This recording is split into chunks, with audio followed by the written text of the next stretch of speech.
how quickly the felony claim against Trump falls apart when you ask a few simple questions. So falsifying business records is a crime. We know he did that. We also know that there was a $120,000 payment made, what is it, a week or two before the elections to try to cover up what took place there with Stormy Daniels. It was done way, way ahead of time, and he was cleared 11 months prior to that. So you don't think there was any criminal wrongdoing at all in this case? What was the criminal wrongdoing? I'm asking you because I'm not claiming he did something criminal. So if he did something criminal, what did he do? I'm not claiming it. A jury found him guilty. So this is what happened on Tim Pool, though. But if I ask you, okay, but what did he do criminal? Well, falsified business records, fraud, obviously is one characterization. What did he falsify? Where was that? Where did that happen? Inflating his business records. I mean, you could look that up. I mean, the 34 counts are pretty clear in what he did. Now, I think most people, even Tim Pool, would agree that at worst case scenario, these were misdemeanors. And I guess what did he inflate in regards to Stormy Daniels? Okay, well, that's just one portion of that's what he was. There was a singular action. He made a payment to Stormy Daniels. That's the only actual action that occurred. All 34 counts are around that. And my understanding, it was falsifying records and trying to, and some people would use the term, it was campaign finance violations. And this was a week or two before the election where the chairman of the FEC, a prior chairman, came out 11 months earlier when all this was being debated and said this is not against the law. And he was even cleared 11 months later at the federal level. But then the DA of New York, he ran on a platform saying, I am going to get Trump. He said, we don't care, we're going to try it anyways. And that jury with him came to this conclusion. And people are questioning that. So when I'm asking for the evidence, and I can't figure it out. I'm not a juror. I didn't see the evidence that they saw. But let's just say you're 100, for argument's sake, let's just say you're 100. Shouldn't we be able to see that evidence if we're going to call the president a felon?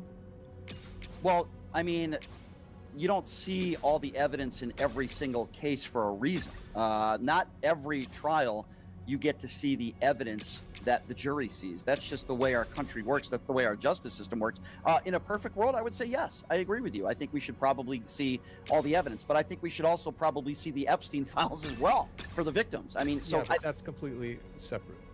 Well, it's separate, but yet it's not separate because Donald Trump is the president of the United States. He is weaponizing the DOJ, and this is a huge cover-up. This is the way Donald Trump has lived his entire life. And it's like... But we're diverting away from something very specific.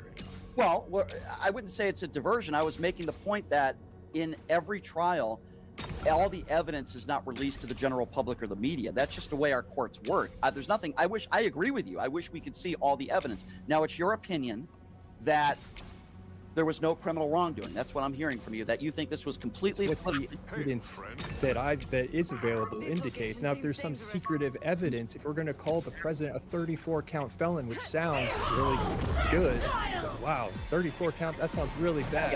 I think it sounds horrible. I think it sounds horrible. Yeah, but in terms of political utility, it sounds great, which is a motivating factor.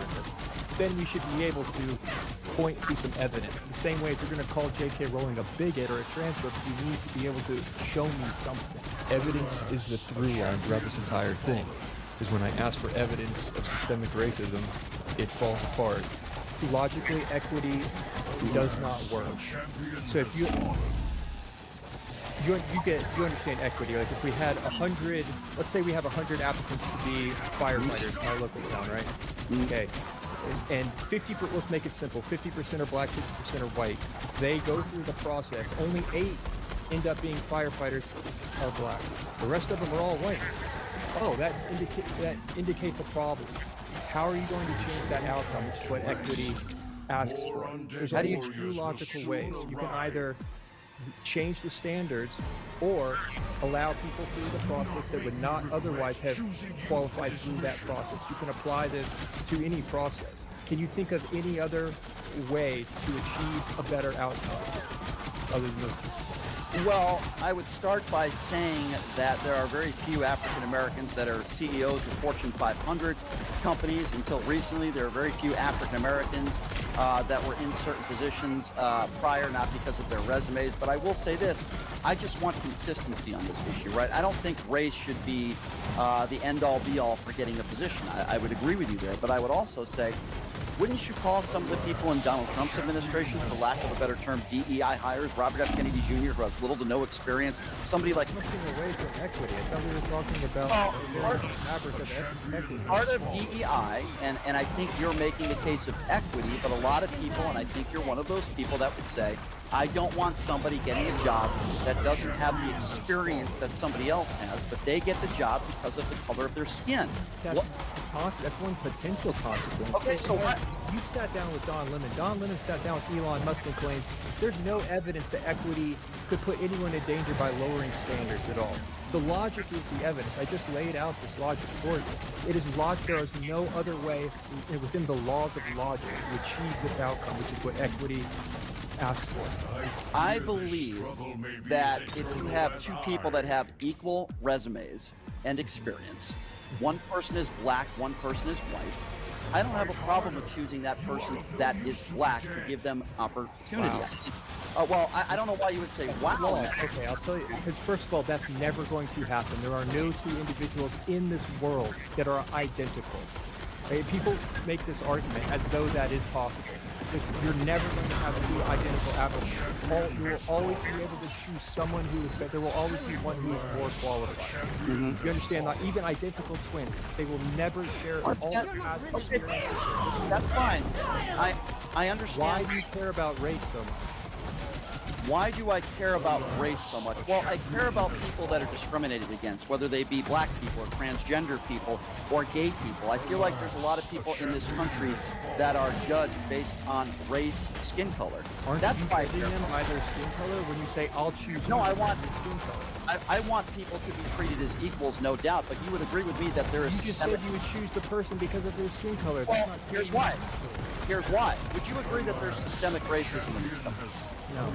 You don't. You provide evidence of systemic racism? Sure. So Ahmaud Arbery was an equity would be Sure. So Ahmaud Arbery was lynched by 3 white men. For months, there was not even an arrest that was made. The mother was lied to by law enforcement and local politicians in that city. My question to you, if Ahmaud Arbery was white and 3 black men did the exact same thing, do you think there would have been an arrest that day, or you think they would have handled it the exact same way? No way for me to answer that question. You could have a corrupt police department in a town. Not racist. Corrupt.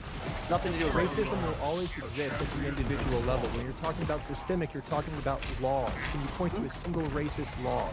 I'm giving you an anecdote. You're giving me an anecdote of insane people. If George Floyd was white, did the same thing have happened? There's no way for us to be able to know that. No way for you to know. Even though the officer was a proven racist who had used the N-word in Derek Chauvin in the past, you think the exact same thing would have happened if they weren't reporting that? It would have been a police report that said George Floyd was the aggressor, and you don't think it had anything to do with race. race. How do you know that? How can you cannot logically know that? Here's how I know that. Because Derek Chauvin and those police officers filed a fake police report. And the only reason why Derek Chauvin is in jail right now is because there were good Samaritans that recorded it. That's why we know that. How do you know that that couldn't have happened if his skin color was different? I'm asking you the question. You're making the case that if George Floyd was white, you believe the same thing may have happened. I'm making the case that you're making a claim that is not logically provable. It's not logically... You said if his skin color was different, a series of actions, the following actions would have been completely different. There's no way to logically... All right. Well, logically, let me go back to Ahmaud Arbery real quickly. Because I think you're a smart guy. And in my personal opinion, with respect, I think you're being disingenuous in this argument. You're telling me that I'm going to explain. Ahmaud Arbery, an innocent black man, jogging down the street. 3 white people literally lynch him. Law enforcement had the video. They saw the video because, as you know, one of those white men recorded it. All law enforcement there were like 20 or 30 cops on the scene. They all saw the video. Not one arrest was made. They lied to Ahmaud Arbery's mother. And hold on, here's the question. And you mean to tell me that if Ahmaud Arbery was an innocent white man in that city, jogging down the street, and 3 black men murdered him, not one arrest would have been made that day? Give me a break. Logically, there's no way to. I get your point, though. Look, I'm not familiar with that example. It sounds to me like you had racist individuals doing something abhorrent, and that would have to be a deeply corrupt department. You're in the same way you're going to have corrupt individual police or pockets of police. That does not equate a systemic level of corruption. Let me ask you another question then, because I guess. But how am I being disingenuous in this analogy? Because I think anybody that, in this instance maybe, that is logical would tell you that if Ahmaud Arbery was white and 3 black men did that to him, that it would have gone down a very different way. Logic. That's in generalities. No, I think it's understanding logically that there was racism in that system, in that police department with the police officers and politicians, and they all lied. And I believe Ahmaud Arbery's skin color was a main factor. Could have been a big factor, but people also, when they do something atrocious, they want to cover it up. They could have done something too atrocious to someone who was white and covered it up in the exact same way. If you could give me an example of a white person that was killed by 3 black people and they covered it up. There are many. I can't give you a one-to-one example of that scenario, but there are many white people who are killed at the hands of police every year. Mm-hmm. What would that be evidence of? I'm not making a claim that it's evidence of anything larger. Okay, well, can you give me an example of a time where you were pulled over by police officers because of the color of your skin? What? No, I cannot. Now, what would that be evidence of? Well, I don't think this is funny actually, because I've actually driven with people who happen to be black that were pulled over for no reason at all, and it's pretty obvious to me. And even Tim Scott and others that are actually serve in D.C. Have told me, and many others, that they were pulled over. They're pulled over 8 to 10 times a year. They believe because of the color of their skin. I absolutely believe. Listen, I'm pro law enforcement. Good example. Can we talk about this? Because yeah, maybe they drive differently than I do. I have been pulled over one time, my life. That's my point. That's my point. You're making my point. Evidence. So you think black people as a whole drive? An absence of evidence is evidence of something larger. You think as a whole black people drive differently than white people? You can't say, Warren, you've never been pulled over before. Therefore, that's evidence that you haven't been pulled over because you're white. Warren, I've never been followed in an electronics store because of the color of my skin, because they think I'm going to steal either. Do you understand the larger point that I'm trying to make here? Sometimes black people If you dress different, if you dress with your in a stereotypical way, a white person would dress in a way that would set that store owner off in alarm and be like, I got to call this guy. You think people are following people for? You think people are following other people? I think a black man who is a well-dressed black man, likely in most environments, is not going to be followed around. Again, there will always be individual racism. There are racist individuals. So you think the major factor of why black people are followed in stores because in fear of they might steal stuff is not their skin color, but because they might be wearing baggy pants? There's no way for me to know that. That happens at the individual level. Every store owner has a different reason. They're in a different environment. Different factors are contributing to that decision that they're making. So is Tim Scott lying when he says that he was pulled over 10 times last year because of the color of his skin? I don't know who Tim Scott is. Okay, well, he's a representative in Washington, D.C., and he ran for president. I'm just saying I don't know what it's like to be black. Obviously, you don't know what it's like to be black in this country either. But I think, in my opinion, I guess this is where we disagree, Warren. Yes, I do think systemic racism exists. I do think that... you point to a single law. Well, sure. You don't have to point to a law. Yes, you do. If you're going to claim systemic racism, that's what systemic racism means. But I've given you examples of why I think black people are not... You've given me examples of individual racism. Well, yeah. In a police that's not systemic racism. So you believe that black people are treated the same as white people in our justice system as well? They should be, yes. Our justice system is designed to treat people equally. That's why I'm alarmed when Trump is not treated equally.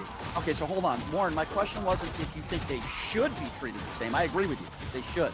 My question is, there's no way for me to, I would have to, you would have to provide me an example of where it's not being applied fairly for me to say it's unfair. Well, first of all, money is a big factor here. I think we both can agree that if you have legal representation and money, I you're agree with that. Okay, well, in this country, unfortunately, minorities, not as a whole, but many minorities in this country are suffering in poverty, and when they're arrested for certain crimes, they are not treated the same as somebody who has privilege, who has money that can get legal representation and can afford it. Isn't that a systemic issue to begin with? Maybe you don't want to apply culture, but I work with kids who come from nothing. All right, I've seen them from the worst circumstances. The vast majority in that school are white. So there are a lot of poor people that are of all different skin colors. You're absolutely right that your socioeconomic status is going to influence the kind of lawyer you can get, and I think that is very problematic. I agree with you. It's very strange that if you have enough money, you can navigate the system better. I agree with you there, but that's not racism. It's remarkable when someone calls for the banning of assault rifles, but you cannot tell me what an assault rifle actually is, and this is a common misconception what you're about to see here. But the most important part of this entire conversation is that you all are calling for an assault weapon banning. You can't tell me what an assault weapon is.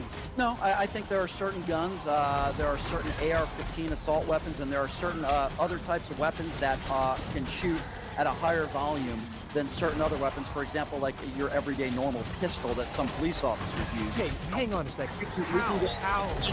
You understand how this works, right? So if my pistol fires the exact same as my AR-15, There are certain weapons, as you know, higher capacity magazine weapons that shoot at a higher rapid force than other certain weapons that are used. what does that mean, rapid force? Okay, well, there are certain weapons that are designed to shoot more bullets at a faster rate than certain other weapons out there. Can we just clarify? This is really important. We need to clarify this. I think you're talking about automatic weapons, which are not legal. They're already banned. You're What thinking weapon- like it goes, so guns, so let me get it on clear. Semi-auto, which is what we're talking about, all these. They're going to fire as fast as I can do this. That's the limitation on all of these firearms we're talking about. Do you understand that? I do understand that. It's not like this gun can allow me to do this faster. I do understand. There are certain That's the guns. distinction. You're saying that's what's going to determine this. I'm saying that doesn't exist. It's supposed to be in about 15 minutes. We ended up going for an hour and a half, so you can watch the whole thing if you want. Brian Shapiro is a cool guy. We have different views, but he's willing to have a conversation.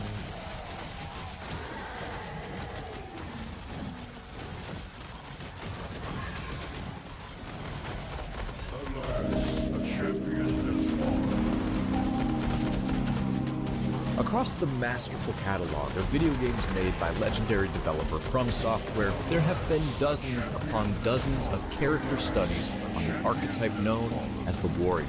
King's Field, Armored Core, Otogi, but even more potently in their current golden age with Demon Souls, Dark Souls, Bloodborne, Sekiro, and most recently, Elden Ring.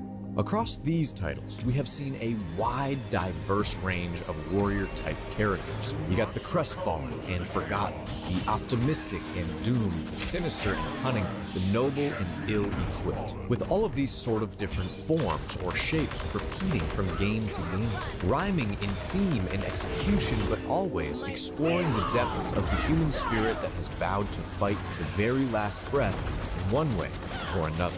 However, I would say that of this sort of FromSoft roster of warrior variants, I do indeed have a favorite, and I would refer to them as, well, the more lovable sort. Oftentimes, these dudes are a little rotund around the waist, not entirely capable like some of the greatest heroes of the land, but never lacking in heart or courage. A more kind, cheerful, and friendly sort of warrior that might need a little help along their way, but will always be there at your side as well during the steepest of challenges. And while there has been some iconic, beloved characters like this, most notably the Onion Knights from the Dark Souls games, I have a clear-cut favorite in this category, Iron Fist Alexander of Elden Ring. A strange, large, sentient, and charming warrior jar. a jar full of the guts of the dead, with a personality as affable as you will find in the lands between, and a dude that is absolutely one of the most memorable characters in the entirety of Elden Ring, which is honestly really saying something. An NPC who yearns to be a hero of legend but seems to come up just short whenever faced with a real challenge. A vessel guy who makes a real friend in you, the player, as you assist him on his journey to find his place in this mess of a world. But the story and legend of this character is far more than meets the eye. A concealed hometown, a small adorable nephew, and an epic final act of his quest. Iron Fist Alexander truly carries the heart of a warrior, and I want to cover it all right here, right now. What is it that makes this character so singularly special? What is his reason for fighting, his ultimate goal? And well, why is he a damn pot? Well, I just want to pause really quick to thank all of my wonderful patrons who help me out so much by supporting this channel away from YouTube. I am Ghost, your host as always. Now please, grab your favorite nearby container, hold it close, give it a pet, and take my hand as we venture forth. This is the spot. Attack!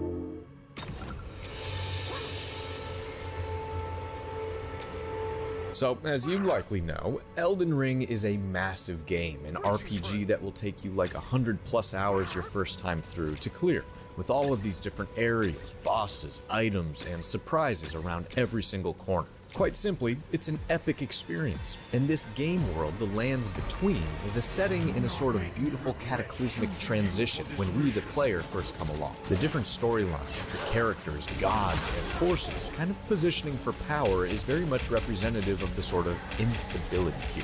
And to add to that weight on your shoulders, everyone is very much wanting your personal attention as the player carves through this rotting world to eventually become the new Elden Lord and ultimately decide the fate of everything. I would even say at times it's a little too much.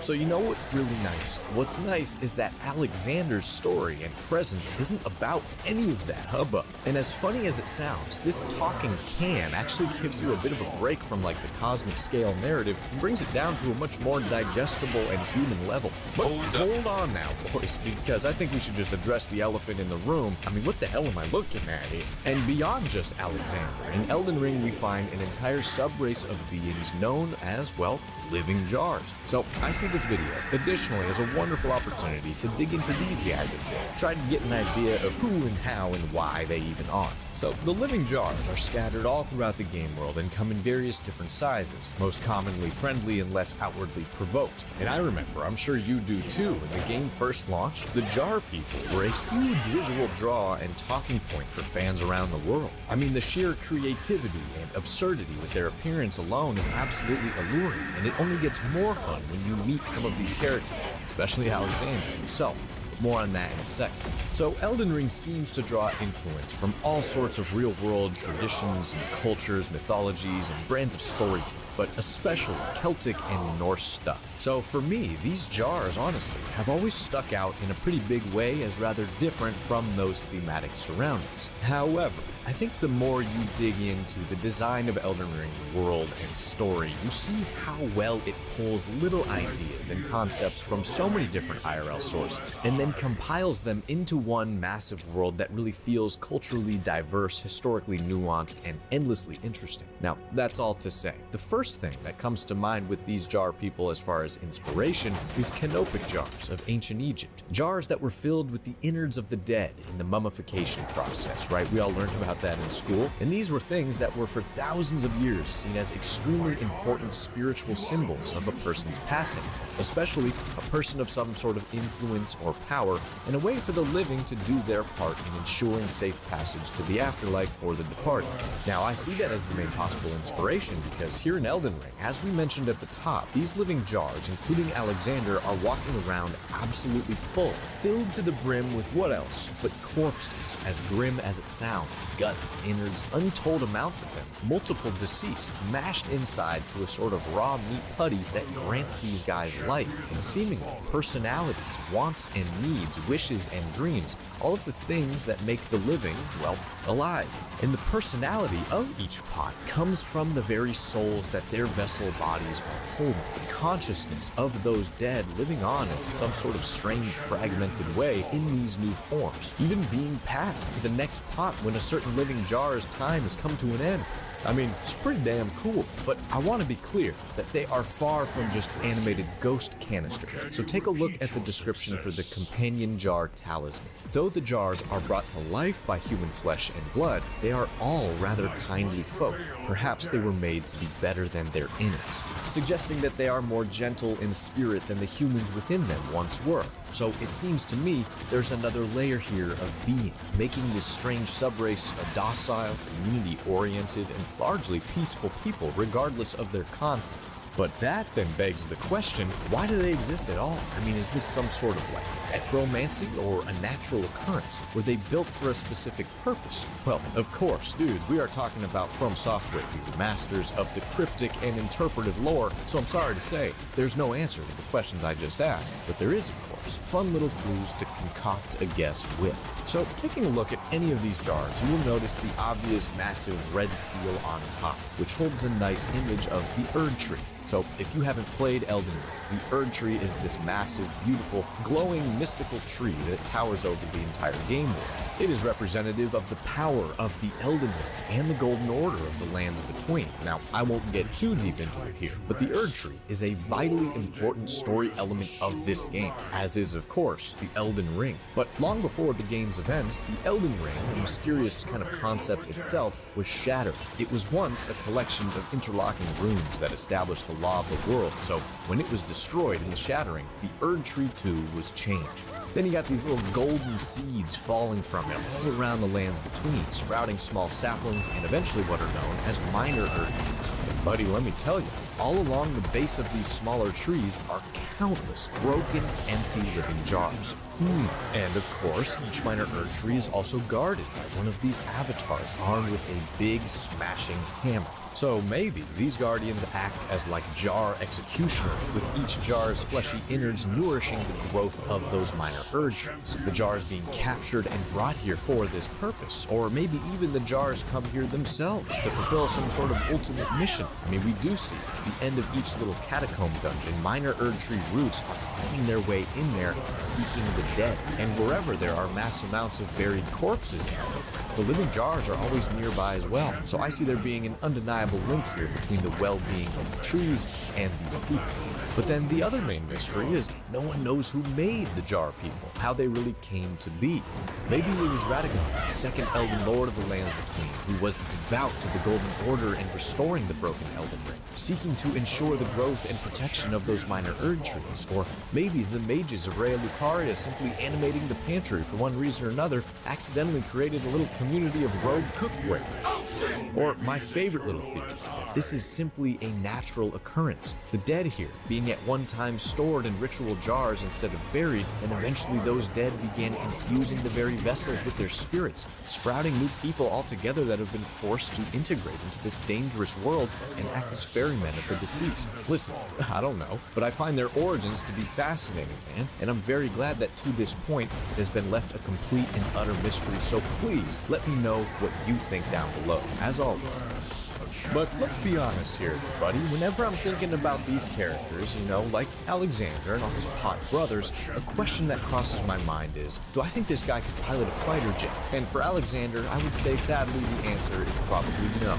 But guess what? I can. And with the sponsor of today's video, War Thunder, you can too. Virtually, of course. War Thunder is, simply put, the single most comprehensive vehicle combat video game ever made, featuring over 2,000 different tanks, planes, helicopters, and ships in massive dynamic PvP battles, with each of those vehicles being absurdly detailed down to the individual components, making playing and experiencing War Thunder extremely immersive. And dude, the collection of vehicles in War Thunder span over 100 years of development, from the 1920s all the way up to today. Add on an in-depth customization system for your vehicles with camos, historical markings, and 3D decorations. Oh baby, this game certainly packs a real punch, boys. But I gotta say, my favorite thing about War Thunder is the dynamic and detailed vehicle damage system, with realistic impacts being dealt to actual components and crew instead of just a generic health bar.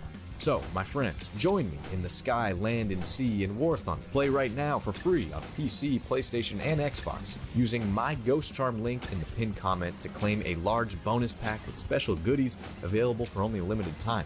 So thank you again to War Thunder for sponsoring this video. But now that we kind of know what the jars are like and what they're about, it all brings us back to our dear sweet boy Alexander. So Alexander is a self-proclaimed warrior jar, a type of ceramic man with a very specialized and bloody existence. He is large, tenacious, courageous, and craves the blood and carnage of the battlefield. His innards are specifically made up of apparently great fighters, people who carried with them a sense of martial purpose and ability in life. So he, of course, embodies and projects those qualities as well.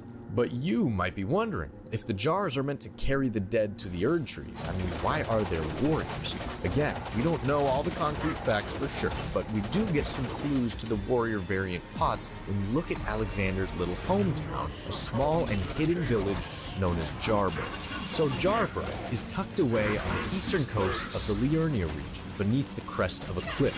And this secretive location is no accident, because it seems the living jars have sadly been a high priority target for poachers in the lands between, as their juicy innards as well as shards are imbued with rare magical properties, making them super valuable.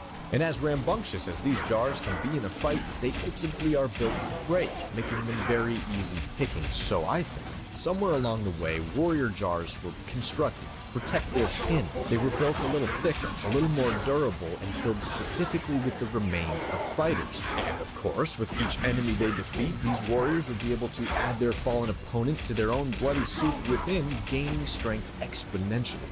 But when it comes to Alexander, instead of acting as a bouncer for Jarborough, he actually decided to leave his little hometown, his little cute-ass nephew Jarbaron, and all Jardom behind for good. Because Alexander sees himself as not just a warrior jar, but a warrior in the truest sense, departing on a one-way ticket to adventure, death, and glory, not necessarily in that order. This is a guy who strives to better himself, to face tough enemies, and find purpose on the battlefield, fragile exterior be damned. And before we even meet him, Alexander has decided to make his way from Liurnia all the way down to Detroit. I mean Caleb. His goal is to reach Redmane Castle, the home of the demigod Star Scourge Radon, where Alexander has heard of a festival of combat and war that's soon to take place.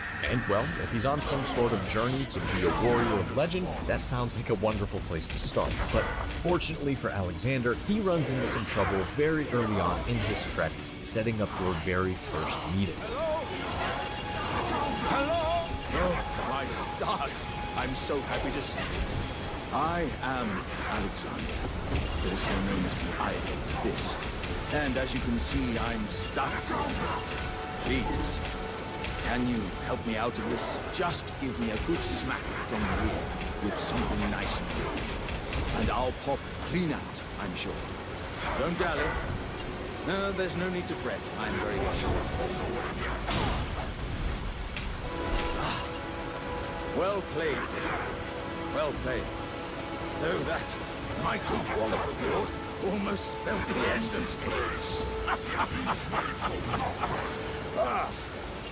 Well, I'm out now, and that's what counts. Thank you. And man, is it just me, or do you gotta love this dude right off the bat? He's so good-natured and kind, seeing humor in a moment of vulnerability and, honestly, embarrassment. I want to hug him, you know? I journey to the east, where I intend to further my education in the ways of the Forge. And beyond these lands lie the scarlet, frost-blighting Caelid wilds. And upon their southern edge is Redmane Castle, in which a festival of combat is being held. Now, this is no knock on any of the other awesome characters in this game, but none of them quite make a first impression like this guy, okay? Well, maybe the poo-poo eater, but that's another video altogether. He eats poo-poo! Now, really quick, I just want to highlight a huge part of this first meeting, and by extension, this specific warrior archetype in FromSoft games. So at the top of the video, we mentioned the Onion Knights of Dark Souls, and there's a few other familiar characters like that have fulfilled this lovable, strong, kind-hearted role. And right right here, baby, we see one of the hallmark traits across all of these guys, their talent for getting themselves into pretty serious and often deadly pickles. If it's being stuck between swarms of enemies and needing a hand, getting swindled by patches and ending up naked in a well, or here, just literally being stuck in the ground. And I think it is a humorous, but also very appropriate trait to give an NPC like this, as it allows us, the players, to actually kind of cultivate a friendship over time in a really believable manner. It also justifies the help that they offer us in return. There's no serious expectations, tasks, or items you need to gain for these characters or anything. It's just a mutual relationship of jolly cooperation in a dangerous land. That's Solaire approved, baby. But it actually goes even a little bit further than that, as Alexander in the very game files of Elden Ring is nicknamed Potmire, a shout out to the onions who came before. And I find that to be adorable and very, very cool. So after this first brush with Alexander, he can next be found again in Limgrave, not far off in the Gale Tunnel. It seems he's still on his way down to Caelid, but soon after he was stuck in the ground, now finds himself with another issue, a dead end.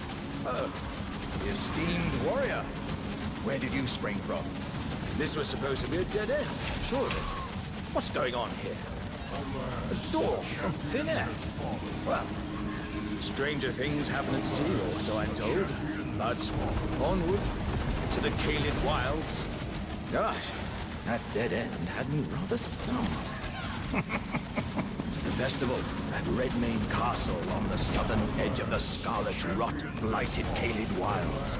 Doesn't the thought just set your heart aflutter? Now, if you're anything like me, you don't see Alexander for a while after this, because I swear to God, I tried to avoid Caelid as long as possible because of the scarlet rot and the big doggies. Terrible place. But once you finally get up the nerve to conquer this big toilet of a zone and carve a path down to Redmane, amongst other great warriors in this legendary atmosphere, we find our flagon friend preparing himself for what's about to happen. Ah, you came. How delightful. Indeed, I thought I might find you here. By the by, do you know for whom this festival is being held? Well, it is none other than General Radahn himself. Think, I could face a great champion of the Shattering, demigod in the flesh. Oh, in truth, I quiver at the thought. Such is his frightful repute. But the fear simply assures me the ordeal is worth undertaking. Be sure to get a good vantage, my friend. I, Iron Fist Alexander, do hereby vow to unflinchingly brave this ordeal. Now, it's important to note how significant General Radahn is in the lore of the world here in Elden Ring. A demigod, a hero, perhaps the greatest warrior currently living in the lands between. It is very likely that this is Alexander's idol, and him making it all the way down here from Liurnia, that's a really big deal. And when you finally start said festival and challenge Radahn yourself, Alexander is one of the many summon signs you can select to join you in the fray. For the most cinematic experience, I definitely suggest you summon them all. Shit is amazing. But once Radahn finally falls at your hand, we can see that the Iron Fist didn't fare too well in combat. Ah, hello there. Well, it was a battle marvelously fought. You are well and truly a champion, friend. I, on the other hand, am nothing but a coffin. One hit was all it took to crack me, and for my insides to come spilling out. After that, I hid like a coward, and as such, I can hardly stand to face one such as you. But don't you think I've given up just yet. As luck would have it, there's a veritable mountain of warriors' bodies right here. If I can just squeeze this bunch down inside me, I'll be a mighty warrior again in no time. And you know, the bodies found here are exceedingly fine. Who could expect any less from the very warriors who fought in the Shattering, the greatest of all wars? Just you wait and see, friend. I'll grow even stronger. Just you wait when next we meet. And damn, I just love this image, dude. picking through the ancient remains of the Shattering, a war that happened a very, very long time ago, to try to find dregs of great warriors of old and fill himself with them. He even grabs a chunk of Radahn and adds it to the mix, but it's notably quite a shift here, to say the least. I mean, this is the first time Alexander's spirit really seems broken, and I think in his eyes right now, he's failing. His body is cracked, and his prospects of becoming this legendary warrior are looking pretty grim, especially in comparison to you. I think that is a really big key. So it makes a lot of sense that the next place you encounter him is right near his hometown of Jarburg, way back in Liurnia, stuck yet again in a damn hole. Hello? Hello? Anyone? My thanks in advance. I know you're the woman for the job. You know what to do, Give me a good smack from behind with something nice and big. No, don't worry about my wound sustained at the festival. I'm stuck back together good and proper.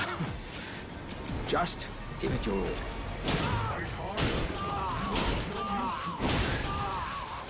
Whew. I thought I was apt to split in half. I can feel my lower half is stuck on something. I don't think you can get me out just by hitting me this time. Perhaps there's a way to slide me out a little more smoothly.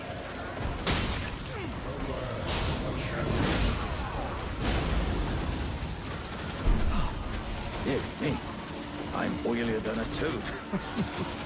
Yeah, there were countless oil jars back where I'm from, actually. And now I know what it's like to be one of them. Yes, indeed. I too have a home. Though it is one to which I have vowed not to return.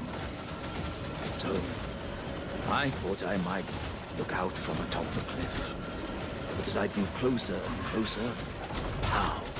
Wouldn't you know it? I was perfectly stuck in that blasted hole. I can feel the warriors inside admonishing me for my mawkishness. To walk the path of champions, one cannot cleave to the past. I'm headed to the Fiery Mountain north. I can strengthen myself there without fear of cracking this vessel. I will forge myself anew in its flames. So a little oil and a good smack later, out he pops again. And he's definitely looking a bit ragged, isn't he? Maybe he wanted to make sure his little nephew was safe. We'll get to him later, but it's kind of sweet sentiment to me that he comes back around these parts. I mean, his quest begins with shedding the safety of Jarburg to do great and dangerous things, but after all he has already seen and been through, I'm sure just being nearby soothes him in some way. And I think it's worth noting that although we see Alexander obviously start to struggle and have his confidence shaken a bit, he is far from inept. I mean, the various areas he is able to reach alone in the state the Lands Between are in is an extremely impressive feat. Bro is on a certified gamer adventure, fighting through extremely dubious zones with fearsome enemies, just like we are. And I think this is another thing mirrored with the Onion Knights of the past games. Extremely capable and brave, but at a certain point, they just hit a wall or two. So be sure you don't write off Alex here as some scrub, because this dude is a G. And next up, yes, we find the Iron Fist bathing in the comforting molten flow of Mount Gelmir. Oh, mountain of fire! Bake me in your flames!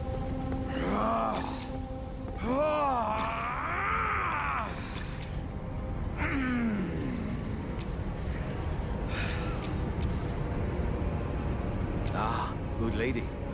What business might you have in such a place as this? I hardly think you're here to temper yourself with flame, considering that fleshly form of yours. Your timing, though, is impeccable as ever.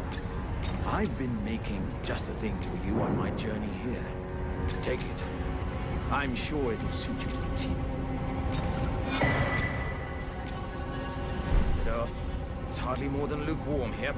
I won't be able to temper my body such that it'll never crack again. Perhaps I'll head eastward. There's an old saying I've caught in. Above the lofty clouds, icy giants' peak doth soar. Here lieth the flame of you, ever burning yours. So the saying he mentions is alluding to the fact that he intends to head to the snowy mountaintops of the Giants, the one-time home of the legendary fire giants who had their flame of ruin encased in the giant forge. It's a whole other ancient storyline, of course, but I think Alexander intends to place himself within this flame hot enough to weld his cracks closed. And although we don't find the Iron Fist when we traverse this region, he can be summoned for the boss fight against the Fire Giant, which, as always, helps give the encounter a much more epic scale in my opinion. Also, shout out to the boy for personally crafting this jar helmet for you. My god, is it glorious. So after making your way through the mountaintops of the Giants, you find yourself next in the cinematic and stunning crumbling Farum Azula, the ancient capital city of the Dragons, which is now in ruins, guarded by beastmen and other wild creatures. I mean, what an epic backdrop, boys, because this is actually the last place we encounter Iron Fist Alexander. His long, perilous quest to forge himself into a stronger warrior concludes here in the realm of ancient dragons. But this is where his true warrior heart reveals itself, because over the course of this entire wholesome friendship, we have proven to him that we are everything he wishes to be, felling gods and legends alike with relative ease, and well, as we know, for this warrior job, there is indeed one surefire way to become that strong. I see you finally made it here yourself. The city hanging in the air is slowly crumbling. It's an incredible place we find ourselves. That aside, you're suddenly forced to reckon, eh? I doubt there's a single soul who could have handled that giant other than you. He was practically a god. Of course, I count myself the great Alexander of Medina. Which means I've been wanting to ask you. Would you kindly undertake my ordeal? Come and tell me when you're ready. I've been longing to fight warriors in competition. You are ready then? I take it? Then let us begin. I am the great Jar Warrior, Iron Fist Alexander. Let's be strengthened, warriors. Let us become one champion.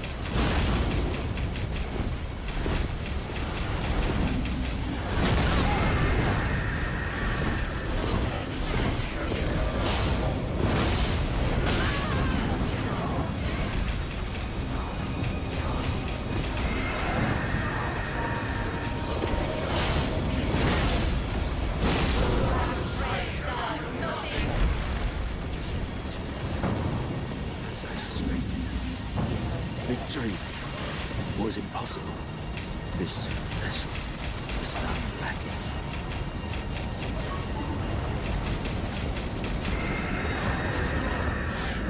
My thanks.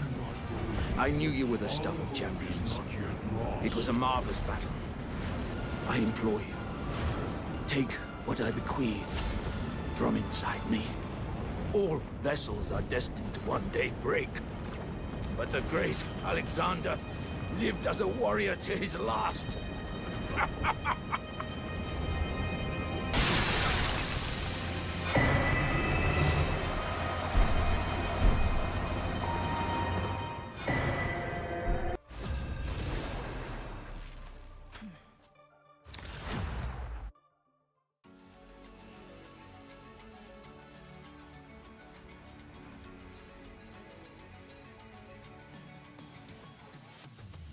You'll need a top-notch team to win this one.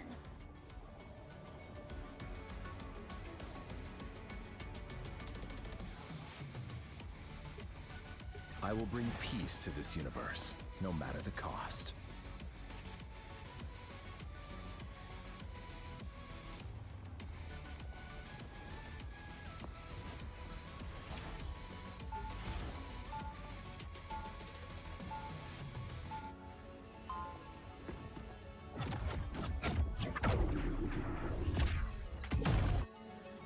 I will leave this universe a better place than it was before I was created.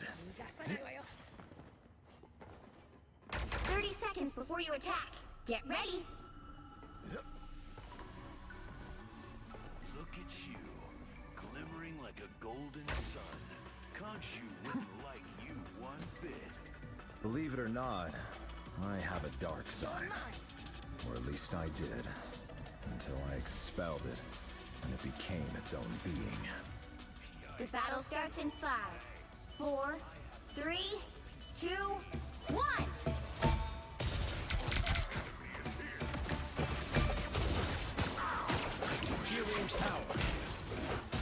I feel better already. What a difference. Some assistance, please. Yeah! Now you do the same for me, Wee. Quantum magic.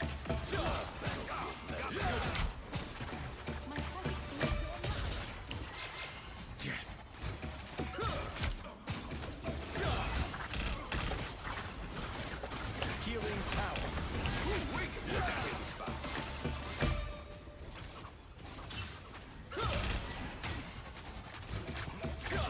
My cosmic might returns. Better stop that vehicle!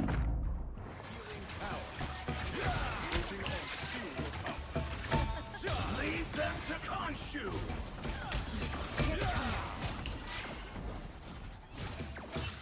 Healing power. Whatever Moon Knight summoned has been banished. Better stop that vehicle! We are in this They faded halfway! Stop them! quantum magic.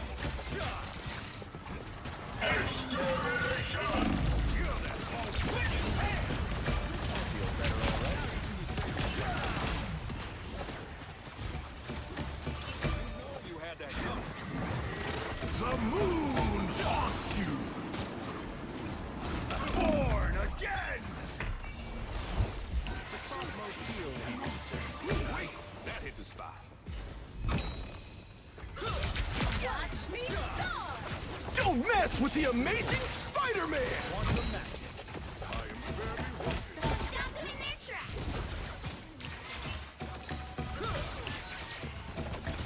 You are not alone. Cosmic might returns. Healing power. Give it never more! Nothing. Better stop that vehicle!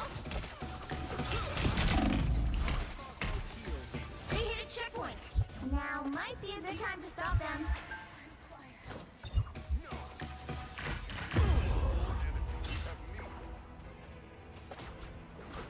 I summon the seas!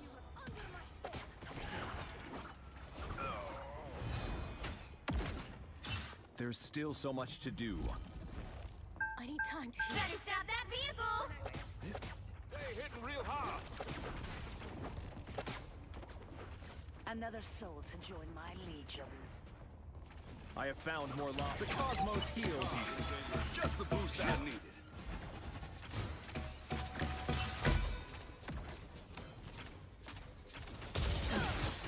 The cosmos heals you.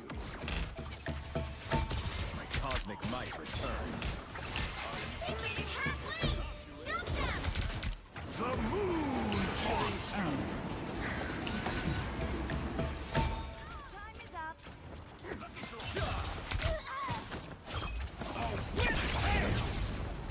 Born again! The cosmos heals you.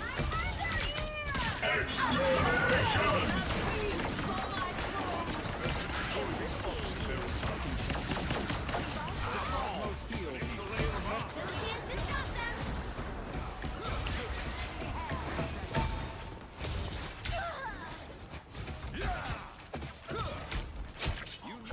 I have found more lost souls. Healing power. Look out! Spectre left something behind! My cosmic might We returns. stop them in their tracks!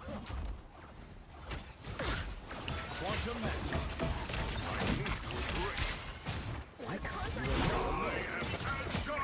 The moon haunts you! Healing power. Don't mess with the amazing Spider-Man! Break this all. This time I need you.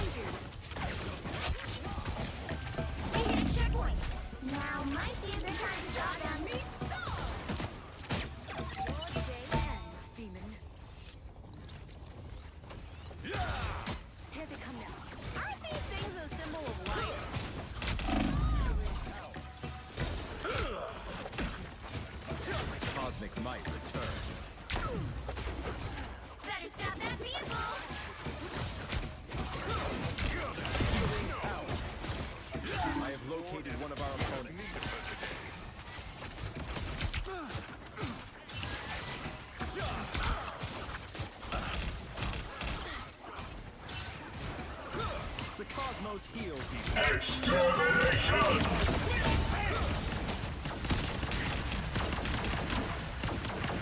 or never.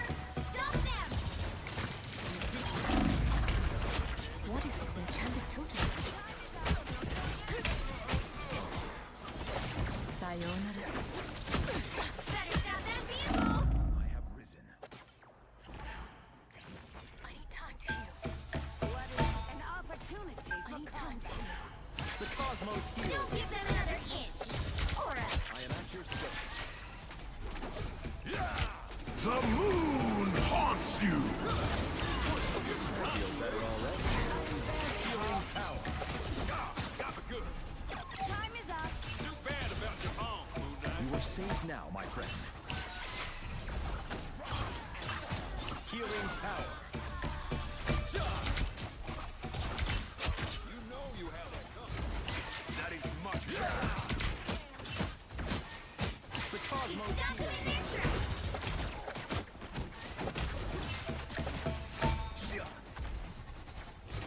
Some assistance, please. Us against the world. Healing. Don't mess with the amazing Spider-Man! Break this off. Vulnerable? Gambit never falls! Born again! So many new and so the Cosmos heals you. Well, you can't expect to win them all.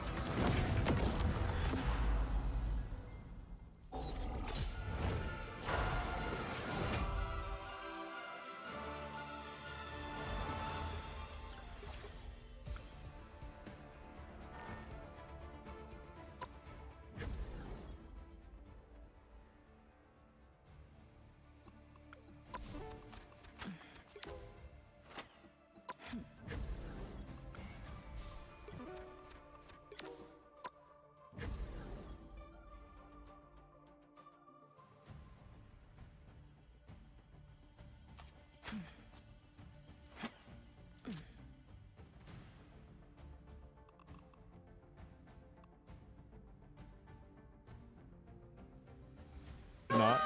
All right, it's starting. Winter OTK Games Okay. Expo. I'm Obly, joined by EE and Bruce Green, and we are excited to share another batch of incredible indie games with you from developers Let's get to the all games. over the world. Plus, I'm ready. Thanksgiving is just around the corner, so we're here to help you stuff your Steam wish list with games before you stuff your face at grandma's. Yes, each Games Expo, we need a hand top-notch select team a to win this variety of one. indie games from over 1,000 applicants who want to share their game and the announcements. I will bring Who are they peace to in? this Oh. universe, All from a no variety matter of the different cost. genres like action, adventure, RPG, strategy, cozy, horror, and more. Okay. So you're bound to find games you love regardless of taste, like even if you prefer store-bought cranberry sauce, and nobody does.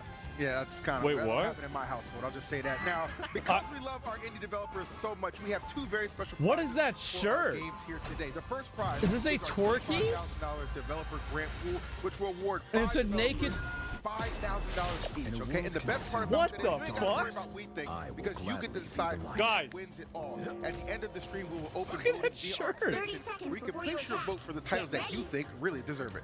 And speaking of which, Okay. if you're watching on Twitch through our channel It's a or our Gooner many shirt? It co-streamers, is. you Gobble should this. see the Oh. OTK Games Expo Oh Twitch my- extension on the Oh side my of God. your screen. After each of our trailers play, you'll see They just a don't give a pop-up in the fuck, top right? left corner of your screen where you can click to directly wishlist the games on Steam. This Let's try it shirt, right bro. now with Mad Mushrooms to Kill a God. And Oh. go. Is it there? I gotta show you guys this. You wishlisted it yet? Yeah? All right. Did your co-streamer not read the brief and enable the Uh-oh. extension? Is your co-streamer soda popping? Don't say. Oh, okay. Look at this shirt, bro. Who has this? Oh my God. Wish list Okay. as many games as possible. It's free. Let me try it. Pick your interest and it greatly supports the developers and Bro. the indie game team as a whole. Just click the button. So this year has been filled with so many amazing indie titles. Oh. While some AAA studios continue to pump out the same recycled crap every single year. So if you'd like They to see sure innovation do. in games, There's still support so new much to developers, do. Every single wishlisting time. on Steam, trying out demos, That's the way to go. 100% Not good. on that one, Bruce. Now look, About to buy the that second shirt. special It's a good prize shirt, for our to be fair. developers today is the It's a very good Star shirt. Wars Art Style Award that is gifted to the game that the fans believe had the best art style. Okay, that game will receive a Starforge Custom Voyager 3 PC with their game art decorating all over. Okay. Oh, wow. Take a look at last year's Expo winner, Ad Mortem. Wait. Oh, it looks good. It's got so much blood all over it. Oh yeah, isn't this game coming out soon? I can't believe that they made it. Yeah, I watched a trailer for this like last week. Yeah, that's like just legit customization. That's badass. Absolutely. Looks good. Yeah, it Yeah, does. and all of our developers then get to develop their game on the Imagine developing a game. Obviously. All right, the info has officially been dumped. So it's time to showcase some winter games. Or fall games because it is still November technically. I think winter starts December 21st. There might be a secret season between winter and fall. Bruce's shirt is referencing a guy who basically invented hentai hundreds of years ago. Over the past 2 months, seasons. He didn't invent hentai. He invented tentacle hentai. You're all right. You okay? I want to see Look some it up. games, man. I want to see some games. Yeah, it goes even deeper than that. Off, we have two Goes a very lot deeper. special announcements, but why hear it from us when you can Yep. hear the news from a Mad Mushroom owner and representative I'm telling you. himself? Where is it? Wait, they have S-Band here? Wait, what? Big dog, what's up, man? Hey, hold on. I want a hug. I didn't know they had S-Band there. I thought we were doing the Key and Peele thing. Oh, wow. There he is. Thanks awfully. Okay, so guys, we have a few updates to share from Mad Mushroom. We've been absolutely cooking this year on the publishing side. So we launched Cosmos Dark, we launched Hell Clock. Okay, both of them. The question is why you're not there. We're gonna share some Number new of updates reasons. on that later in the show. Yeah, number of reasons. I want to start something else first. We can't come to the expo without something new to share with you guys. Okay. Jealous of hair. We're Yeah. going to start with the title that we're announcing Yeah. right here at the expo, and that's going to be Night Swarm. Oh, this one. Yeah, I've seen this. Yeah, this is the one that. Yeah, I tried this game out for him. I've never seen the trailer. He bought new shorts for this? Did he? Yeah, this game actually has a lot of like voice acting and shit in it too, which is, I was kind of surprised about it. I accidentally made the best build in the game the first time I played this. It was good. I don't know why the trailer has so low FPS. It's actually not like that.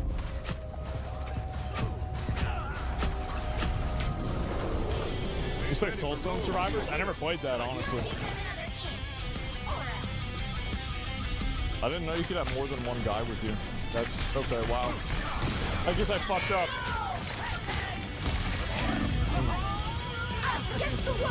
I might try this out in a couple of days, show you guys. I think it comes out soon. Accidentally made the best build, don't give enough credit. Yeah, I've only played like 50 other games like this before. So, yeah, I totally have no idea what I'm doing, right? I'm gonna be honest. I didn't know they had... I thought they only had one boss. Oh. So it literally comes out in 2 weeks. Oh, wow. All right, Night Swarm Okay, is a Survivors-like RPG from Fubu Games. I knew it was coming out soon. I didn't know it was 2 weeks. Prince in exile. All right, well, there you go. Hordes of enemies with the help of your clan as Actually, you have no restore your idea. No, lost I don't know empire. shit, man. So, not only can you wishlist the game on Steam right now and try the demo, but it's also going to be launching Yep. on December 4th. So, it's not too far away. We're very excited about that. Next up, It's a good game. we have another game. Uh-oh. Cursemark. It's a fantasy action roguelike from Clyde Games where you can hack, slash, and cast your way through mysterious unknown lands. Check it out. What was this? Oh. I seen this. Don't you worry, Mr. B. Gambit got more than one Uh-oh. ace up his sleeve. S-Fan's good at this? I would say so. He's very good at presenting shows. He's done it a lot. It's another one? Yeah. It's another one. Finally, a benchmark game for my 5090? Yeah.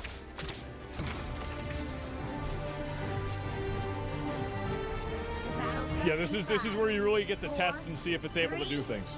2, 1. Excuse me. That was good. I like the aesthetic, right? Obviously. Kind of goes without saying. Something like this.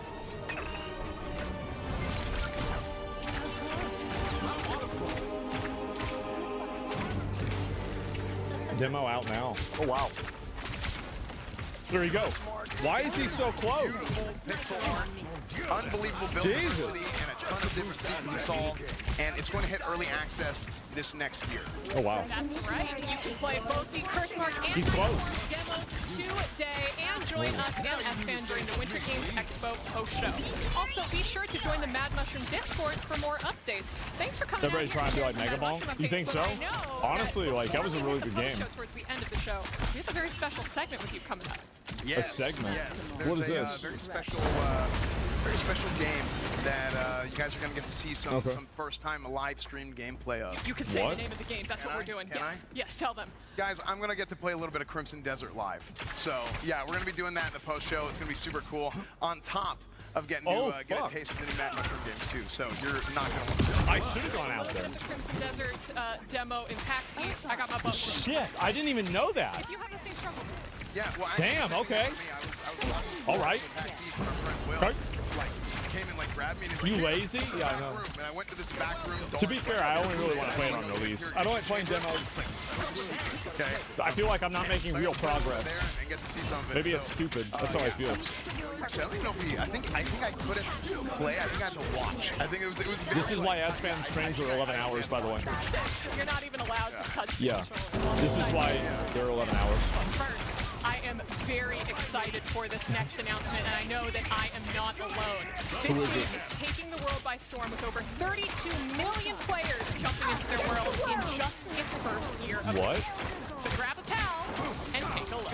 Oh. Yes.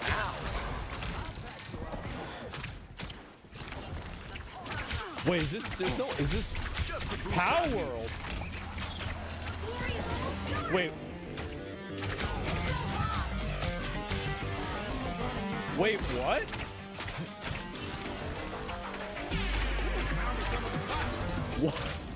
What? I don't know if. So you just have a robot that kills. Oh shit. Okay. What's happening? I don't know. Why are you a robot now? I want to be a robot. Fuck my normal character. Wait, what the fuck? Wait.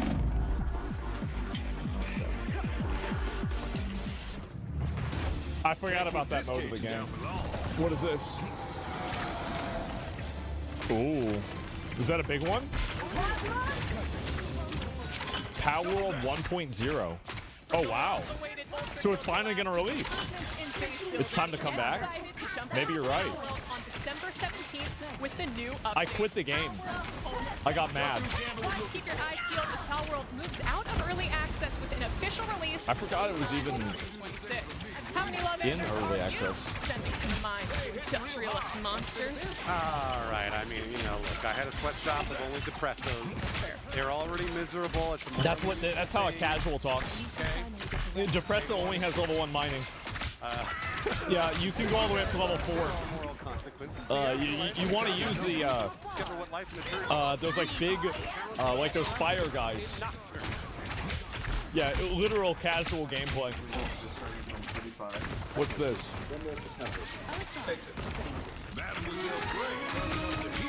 What video game is this? You can get to level 5 with proper breeding. I never seen that. Maybe that's new.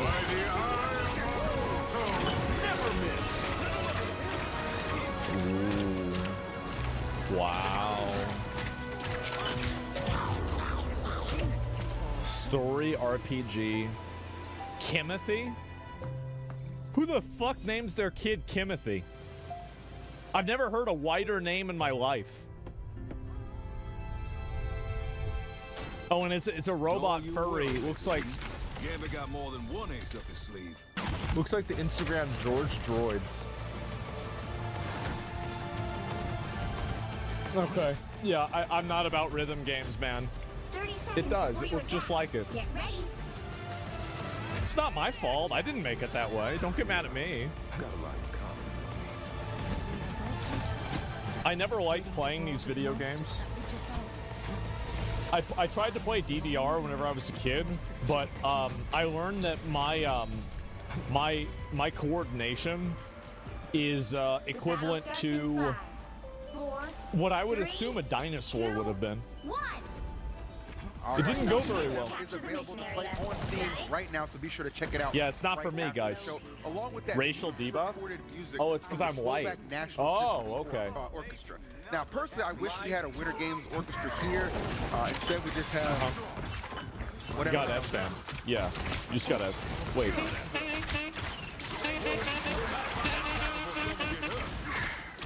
You know a brother didn't write this script, that's all I'm gonna say. So, now when you watched Jurassic Park movies when you were younger, did you ever find yourself looking at those scientists running around dying and thinking to yourself, nah, really, I'd win. Then Ferocious might be the game. Okay. What is this? This looks cool. So you get to literally blow up a dinosaur with an RPG? I've been waiting to do that for years. Why the fuck would you want to talk to a dinosaur? What if you were able to communicate with a T-Rex and the first thing it said was the N-word?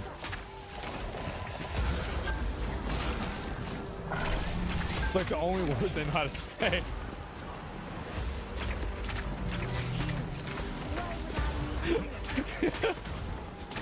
Dinosaur games for dinosaur people? No. Go back to the killing dinosaurs part. I don't care about this. Yeah, when do you kill them? There we go. Okay, here we go. Wait, you can be a dinosaur? Oh, fuck.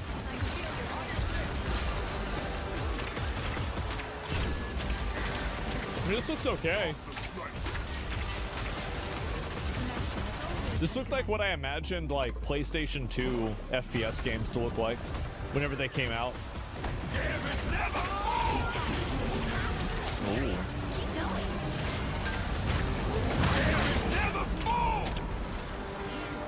Ferocious. Damn, that comes out December 4th too. This is gonna be a big December. A lot of games. Explore, adapt, and survive by using the island's dangers to your advantage when ferocious. You're really good at really math. Yeah, you're right. That's the kind of game it is. Conquer challenging All right. biomes and Next. unlock powerful abilities known as crystal arts in the self-described world's first Celesteoidvania Lucid. Celesteoidvania? The sun on coil. That sounds like a slur. Descending from the heavens, it struck the lucid giant. Ooh. Fragmented and moaning, the land was aiding decay. Yet Celestoid? lost. The shards of Ilo still yearn to be whole, for harmony to return. This is alright. Like, I could never play a game like this, I'm gonna be honest. Like, this, you have to do too many precision movements. The amount of precision movements that I can do is one. I can do one precision movement, and even that has like a very low success rate. Yeah. The jerk and sprout, yeah. I'm not a, I'm not a finicky movement kind of guy, right? Well, that's kind of cool. Whatever happened to Mega Man? I feel like those games used to be so cool, and I never hear about them nowadays. The bosses in this game look really good. Like, the platforming is... I don't really care about that. But the bosses look badass. He became Mega Bonk? Is that it? The gods always be Transitioned? my How were you at Hollow Knight? That was fun. Should be in the bottom right corner of your screen. I never did that Path of Pain, though. That shit was hard. I watched a video of it. 2026. Or check out the demo. And then don't you have to fight a boss at the end of it, too? Moving on. While we were busy expoing this Expoing. game, Masters of Blade, it's time to slay some yokai in Shadow of the Road. What the fuck is this? Oh, he got a headache. Oh. Oh. The battle starts in 5, 4, 3, What? 2, 1. So now they're in the an alternate universe.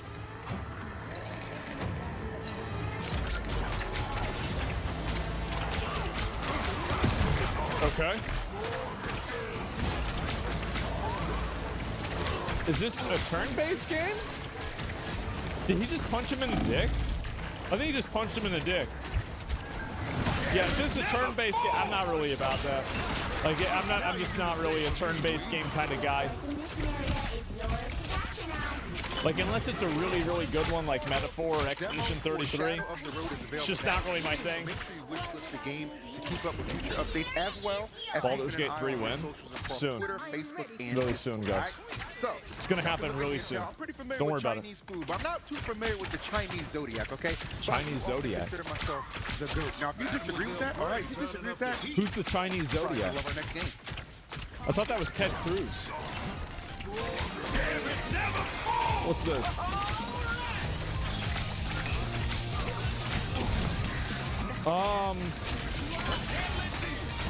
So it's a furry game, and you can kill things. This seems okay. Could have made the main character hotter. Let's be honest.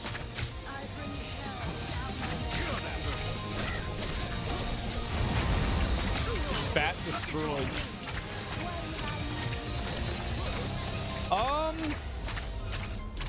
This is okay. I think it's all right. It's not crazy. It's all right.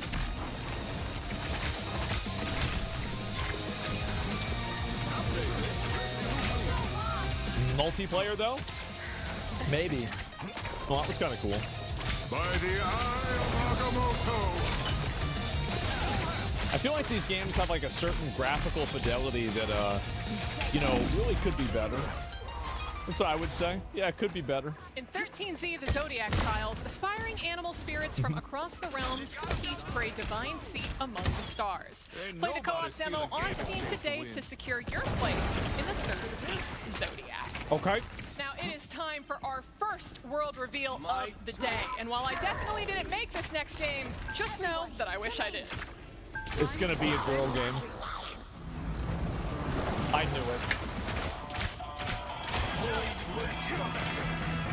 Yeah, Right. Okay, great. Yeah, okay. I'm gonna be real though, the trailer looks really good. Really good trailer. Wow. Maybe, should I get one of those, hoodies that has cat ears on it, guys? I'm 35 years old. Should I get a cat ear hoodie? Yes? I know you already have it. Actually, don't. If I could get it. Well, that's actually pretty cool. Damn. Anime Shop Simulator. They should make it realistic and have it just be a bunch of fat guys coming in and then hitting on the girl that works there and then needing the police called. You better be wishlisting that, Mike. Yeah. My stream knows that my entire store will be the back room. Queso type game, yeah. To be fair, like I played Schedule 1. I would play a game like that. It's not that much different. In Anime Shop Simulator. Just make sure you're enforcing the deodorant use for your customers because they all stink. They're terrible. Wishlist the game on Steam to be the very first to know when it goes live. Yeah, probably true. Moving on, before we introduce our next game, where are my people with daddy issues at? Yo! Get ready to uninstall that therapy app, Avali, because our next game aims to put an end to the evil doings of your father in Save Seeker. Finally! Okay. Another epic victory. What's this? This looks like a turn-based game. That guy looks cool. Takes a dark turn. Let's see some gameplay. Is this a trans game? Why? Because it's purple? Or like that